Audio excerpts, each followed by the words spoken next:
She's standing in the center of a crowded dining room. 37 pairs of eyes are watching her. Her mother-in-law, a woman who has spent 23 years ruling Charleston society with an iron fist, is about to take a sip from a crystal glass. A glass that was switched 30 seconds ago. A glass that will change everything. Claire Montgomery has been waiting for this moment for 6 months. She discovered a secret buried in her mother-in-law's study, a secret about a woman who was erased, a woman whose only crime was loving the wrong man. And that woman was Claire's aunt. Tonight, the truth comes out. Tonight, Victoria Ashworth's perfect world shatters. But here's what nobody knows yet. The woman who switched that glass. It wasn't Claire. And what happens next will expose more than just old family secrets. It will reveal something far more dangerous. Before we dive deeper, let us know in the comments where you're watching from. We'd love to hear from you. And if you're new here, click on the subscribe button so you never miss any of our upcoming videos. Let me take you back 8 months. Claire wasn't supposed to be invisible, but that's exactly what Victoria Ashworth wanted her to be. It started the week after the wedding. Thomas brought Claire home to the family estate in Charleston, that massive colonial mansion with the white columns and the perfectly manicured gardens. Victoria was waiting in the foyer, her smile tight, her handshake cold. "Welcome to the family," she said, but her eyes told a different story. Claire came from rural Tennessee. Her father was a mechanic. Her mother worked at the local library. She went to state school on a scholarship and became a middle school English teacher. She was kind, she was smart, and she loved Thomas with her whole heart. But to Victoria, she was a problem. Because Victoria Ashworth had spent her entire life building an image of perfection, and Claire, with her bargain store dresses and her genuine laugh and her refusal to pretend she was something she wasn't, simply didn't fit. The cruelty came in whispers at first. A comment about Claire's accent at Sunday brunch. A story shared with dinner guests about Thomas's ex-girlfriend, the one from the right family, the one Victoria had hoped he would marry. The deliberate mispronunciation of Claire's maiden name. Montgomery.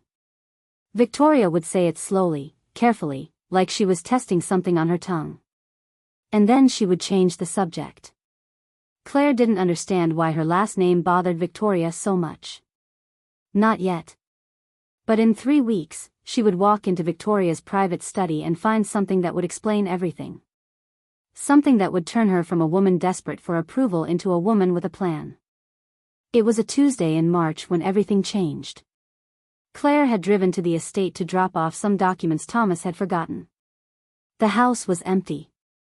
Victoria was at her bridge club, the housekeeper was off, and Claire let herself in with the key Thomas had given her. She walked through the marble foyer, past the oil paintings of stern ancestors, past the grand staircase, and into Victoria's study. The room smelled of old perfume and older secrets. Claire placed the papers on the massive desk and turned to leave. That's when she saw it. An envelope, yellowed with age, tucked beneath a stack of mail. Across the front, in faded ink, was a name that made Claire's heart stop. Eleanor Montgomery. Claire's maiden name was Montgomery. Her father Robert had a sister named Eleanor, a sister who died in a car accident when Claire was just a baby. A sister the family never talked about. Claire's hands shook as she opened the envelope. Inside was a letter, dated 31 years ago, written by Eleanor to a man named Harrison Ashworth, Victoria's late husband. It was a love letter. Raw, desperate, heartbreaking. Eleanor was pregnant with Harrison's child. He had promised to marry her. But then he met Victoria, a woman whose family had money and connections, and he made a choice. He chose power over love. He paid Eleanor $60,000 to disappear. And Eleanor, heartbroken and alone, took the money and vanished from Charleston. She lost the baby 6 months later. She lost everything. The final line of the letter burned itself into Claire's mind. I hope one day someone makes your wife understand what it feels like to be erased. Claire stood in that study, her pulse pounding in her ears, and suddenly every cruel comment, every cold glance, every deliberate insult made perfect sense. Victoria hadn't just disliked Claire because of her background. She had hated her because of her name. Because somewhere in Victoria's memory, Eleanor Montgomery was a threat to the perfect life she had built. And now, 30 years later, that threat had walked back into her home in the form of Eleanor's niece. Claire carefully photographed the letter, placed it back exactly where she found it, and left that house with a decision already forming in her mind. She wasn't going to cry. She wasn't going to beg Thomas to stand up to his mother. She was going to do something Victoria would never expect. She was going to become dangerous. Over the next 6 months, Claire changed in ways nobody could see. She enrolled in night classes on estate law at the university, learning about inheritance disputes, trust funds, and the legal loopholes wealthy families used to hide their crimes. She contacted her father's cousin, a retired investigator in Memphis, and asked him to dig into Harrison Ashworth's financial history from the 1980s and 90s. What he found was stunning. Harrison had paid Eleanor $60,000 in cash withdrawals that matched the dates in her letter exactly. But that wasn't all. He had also established a trust fund in Eleanor's name, meant to provide for her for the rest of her life.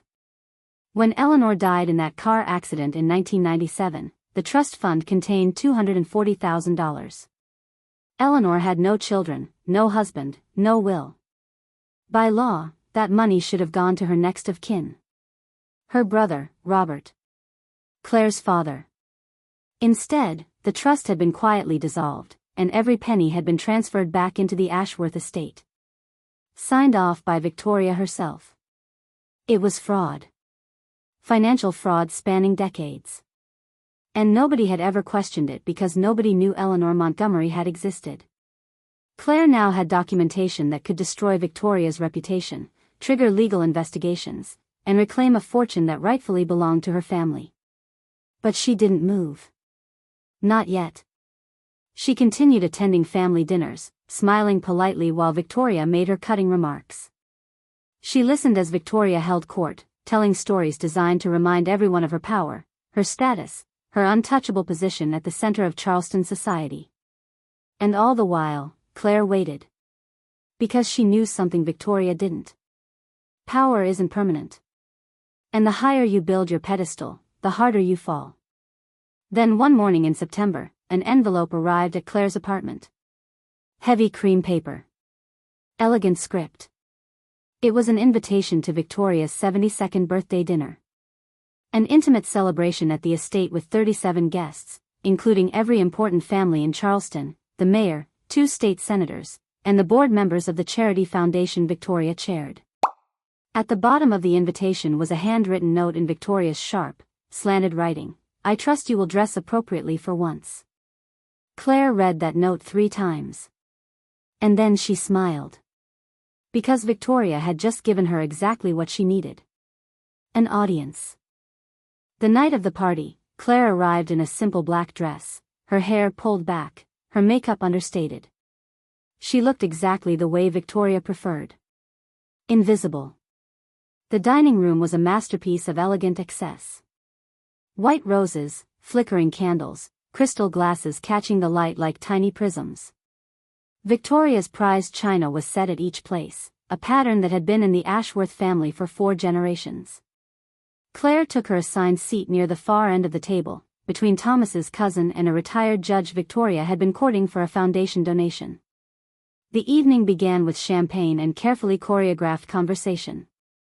Victoria held court from the head of the table, her voice commanding attention even when she spoke softly. She told stories about Europe, about scandals, about the proper way to maintain family legacy. And then, as the first course was served, she turned her attention to Claire. Claire, darling, Victoria said, her tone dripping with false sweetness. I noticed you've been taking classes at the university. How industrious of you. What are you studying? Basket weaving? The table laughed, a polite twitter that made Claire's cheeks burn. Thomas stared at his plate, silent as always. Estate law, actually, Claire said evenly. I find it fascinating. All the ways families protect their wealth. Transfer assets. Manage trusts. It's really quite complex. Victoria's smile didn't waver, but something flickered behind her eyes. How unusual. I can't imagine what use that would be to you. You'd be surprised, Claire said. She reached into her purse and pulled out a photograph. Old, faded, the colors washed out by 3 decades. In the picture, a young woman with dark hair and Claire's eyes stood next to a man everyone at the table recognized. Harrison Ashworth. The room went silent. This is my Aunt Eleanor, Claire said, holding up the photograph so the nearby guests could see. I never got to meet her. She died when I was a baby. But I've been learning so much about her lately. Victoria's hand trembled as she reached for her water glass. Where did you get that? Her voice was barely audible. From my father's attic, Claire said. Along with some letters. Bank statements. Legal documents. It's funny how families hold on to things, isn't it? Even painful things. Even secrets. The tension in the room was electric now. Guests exchanged glances, sensing drama but not yet understanding its shape. Victoria stood abruptly, her chair scraping against the floor. I think we should discuss this in private. No, Claire said quietly. I don't think we should. Claire stood, still holding the photograph, and what she said next would echo through Charleston society for years. My Aunt Eleanor was in love with your husband, Victoria. Before you married him. She was carrying his child. And when he chose you instead, when he chose your family's money over her, he paid her to disappear. $60,000. She lost the baby. She lost everything. And when she died, you took the trust fund he had set aside for her, money that legally belonged to my father, and you folded it into your estate like she never existed. The silence that followed was absolute. But what nobody knew yet, what even Claire didn't know, was that someone else in that room had been carrying a secret too. And in exactly 43 seconds, that person was going to make a move that would change everything. Victoria's face had drained of all color. You don't know what you're talking about, she hissed, but her voice lacked conviction. I have the documentation, Claire said. Bank records. Trust documents. The original letter Eleanor wrote before she died. I've had a lawyer review everything. That money belonged to my family. But more than that, she deserved to be acknowledged. She deserved to be remembered. And instead, you tried to erase her. Just like you've been trying to erase me. How dare you, Victoria said, her voice rising. How dare you come into my home and make these accusations in front of my guests? Your guests deserve to know who you really are, Claire said. A woman who has spent her entire life protecting an image, crushing anyone who threatened it, including a pregnant woman whose only crime was loving the wrong man. Victoria's hand shot out and grabbed the water glass in front of her, raising it as if to steady herself. But her grip was shaking so badly that water sloshed over the rim. And then a voice came from the kitchen doorway. Quiet, steady, apologetic. Mrs. Ashworth, maybe you should sit down. It was Mary Ann, the housekeeper. A woman who had worked for the Ashworths for 30 years, who had witnessed everything, who had never spoken out of turn. Until now. Don't tell me what to do, Victoria snapped, but her voice cracked. Mary Ann moved closer, her face etched with something that looked like pity. I knew Eleanor, she said. I was working here when she used to visit Mr. Ashworth. She was kind. She was gentle. And she didn't deserve what happened to her. Victoria's eyes went wide. You knew? Of course, I knew, Mary Ann said. I was the one who cleaned out her apartment after the accident. I was the one who found the photos, the letters, the receipts. I gave them all to Mr. Ashworth, and he told me to destroy them. But I didn't. I kept them. Because I felt like someone should remember her. The room erupted in whispers. Victoria staggered, reaching for the table to steady herself. And that's when Claire noticed something that made her blood run cold. The crystal glass Victoria was holding, the one she had grabbed in her distress, wasn't the glass that had been set at her place. It was different. And Marianne, who had been standing near Victoria's chair just moments ago, had the faintest trace of guilt in her eyes. "What did you do?" Claire whispered. But before Marianne could answer, Victoria raised the glass to her lips and drank. Her face went pale. Her eyes lost focus. And then, very slowly, she collapsed. The glass shattered on the hardwood floor. Screams. Chaos. Someone called for an ambulance. Thomas rushed to his mother's side, his face white with panic. And Claire stood frozen, watching as the woman who had tried to erase her aunt, who had tried to erase her, lay unconscious on the floor surrounded by shattered crystal and spilled secrets. But here's what nobody understood yet. What was in that glass wasn't poison. It was something far more revealing. And when the doctors at the hospital ran their tests, when they discovered what Victoria had been hiding, when the truth about her slow self-destruction finally came to light, it would become clear that this story wasn't about revenge at all. It was about the price of perfection. And that price was about to come due. The hospital waiting room smelled like antiseptic and fear. Claire sat beside Thomas, who hadn't spoken a word since the ambulance left. His hands were shaking. His mother, the unshakable matriarch, was in the ICU, and nobody knew if she was going to survive. 4 hours later, a doctor emerged. Tired eyes. Grim expression. "She's stable," he said. "But we need to talk about what we found in her bloodstream." What they found was a cocktail of prescription medications. Anxiety pills. Sleeping pills. Pain medication. All taken in combinations that were slowly destroying her liver, all obtained from multiple doctors who didn't know about each other, all self-prescribed in a desperate attempt to maintain control. Victoria Ashworth, the woman who appeared so perfectly composed, so utterly in command, had been medicating herself into oblivion for years. The switched glass Marianne had given her? It contained nothing more than water. But the stress of the confrontation, combined with the dangerous levels of drugs already in her system, had triggered a collapse that forced the truth into the open. "Your mother has been self-medicating for what appears to be years," the doctor told Thomas. "If this hadn't happened tonight, if we hadn't caught it, she would have been dead within 6 months." Thomas turned to Claire, his eyes red. "Did you know?" "No," Claire said honestly. "I knew she was cruel. I didn't know she was suffering." Later that night, after Thomas had gone in to see his mother, Marianne found Claire in the hallway. "I saw her earlier," the housekeeper said quietly. "In the kitchen, before the party. She was crushing pills into her water glass. She's been doing it for months. I think she believed it helped her stay sharp, stay in control. But it was killing her." "Why didn't you tell anyone?" Claire asked. "Because I'm just the housekeeper," Marianne said. "Nobody listens to people like me.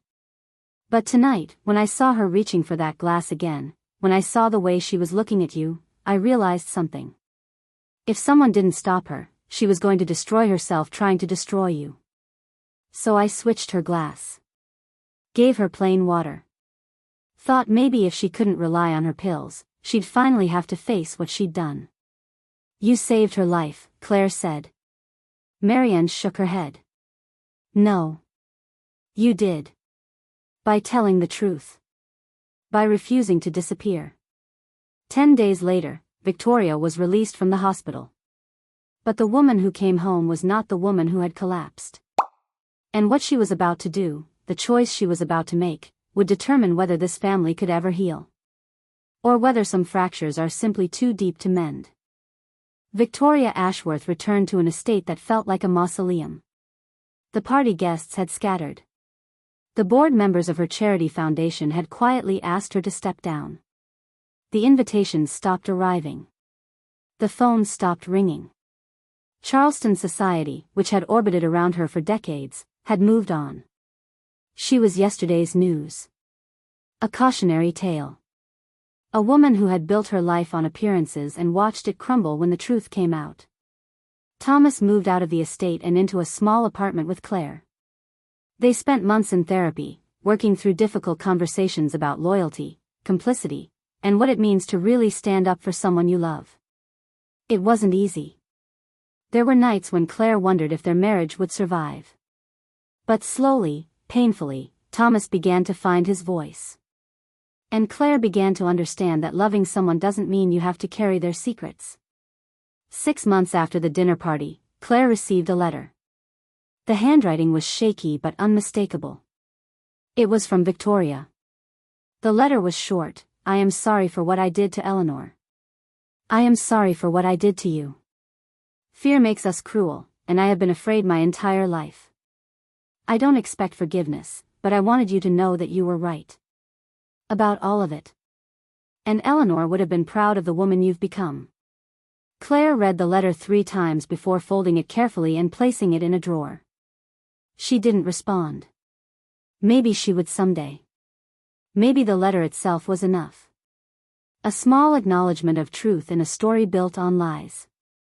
But here's what Claire did do. She took the photograph of Eleanor and Harrison and had it professionally restored. She framed it and hung it in the hallway of her apartment, right next to her wedding photo. A reminder that every family has secrets. A reminder that some women refuse to be erased. And a reminder that the truth, no matter how painful, is always better than a beautiful lie. But the story doesn't end there. Because 3 months ago, Claire received a phone call that would bring everything full circle. A call from a lawyer in Charleston with information about Eleanor's estate. Information that would force Claire to make an impossible choice. Keep the money that was rightfully hers? Or do something that would honor Eleanor's memory in a way money never could? The lawyer's voice was professional, matter of fact. Miss Montgomery, we've completed the audit of the Ashworth estate. Based on the documentation you provided, your family is entitled to the original trust fund amount of $240,000, plus 30 years of compounded interest. The total comes to approximately $678,000. Claire sat in silence, the phone pressed to her ear, processing. $678,000. Enough to pay off their student loans. Buy a house. Start the family she and Thomas had been talking about. It was hers. Legally, morally, completely hers. What do you want me to do? The lawyer asked. Claire thought about Eleanor. About a woman who had loved the wrong man, who had carried his child, who had been paid to disappear and then erased from history entirely.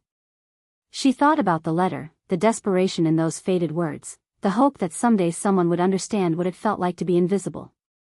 And then Claire thought about all the other women who had been made invisible.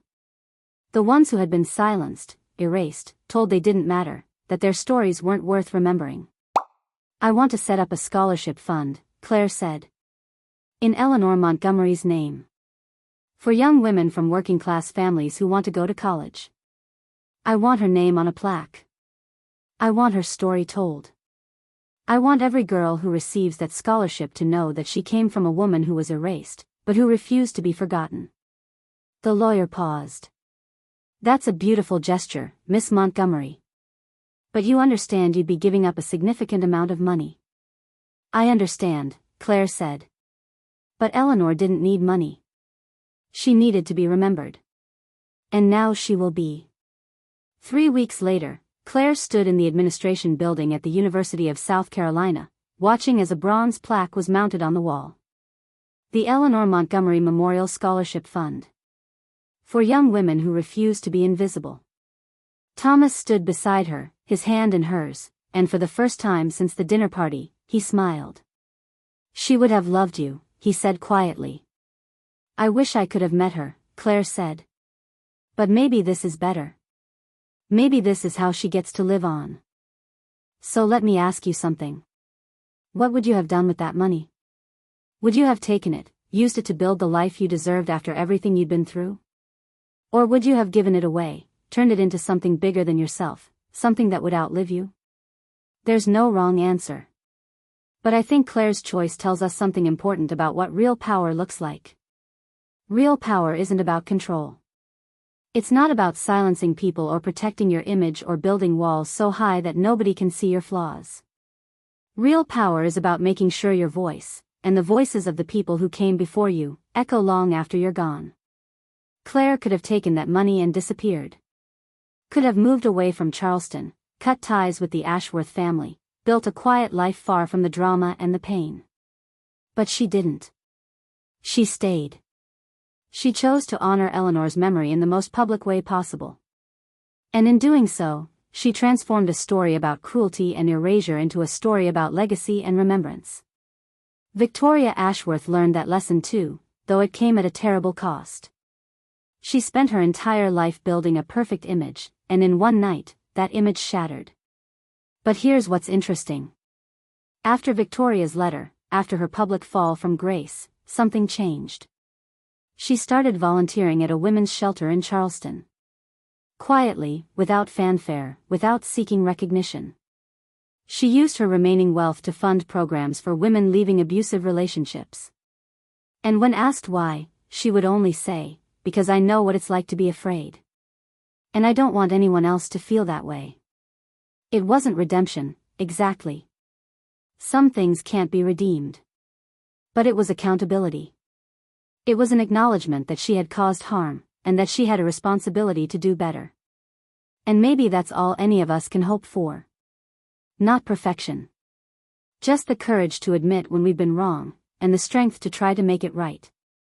So, I want to hear from you. Really, truly, I want to know what you think. If you were in Claire's position, would you have confronted Victoria at that dinner party? Or would you have handled it privately? Do you think Victoria deserved what happened to her? Or was she a victim of the impossible standards women of her generation were forced to maintain? And what about the money? Would you have kept it or given it away? Leave a comment below and let's talk about it. Because these questions matter. They matter because somewhere, right now, someone is in Claire's position. Someone is being made to feel small, invisible, unworthy. Someone is carrying a secret that's eating them alive. Someone is wondering if they have the courage to speak up. And maybe, just maybe, your comment will be the thing that helps them find that courage. If this story moved you, if it made you think, if it reminded you that you have power even when you feel powerless, do me a favor. Hit that like button. Share this video with someone who needs to hear it. And subscribe to this channel because every single week, we tell stories like this. Stories about ordinary people who found extraordinary courage. Stories that prove you are not too much, you are not too loud, and you absolutely deserve to take up space in this world. Thank you for watching all the way to the end. Your time matters to me. And remember, you are not responsible for making other people comfortable with the truth. Stay strong. Stay true. And never, ever let anyone make you disappear.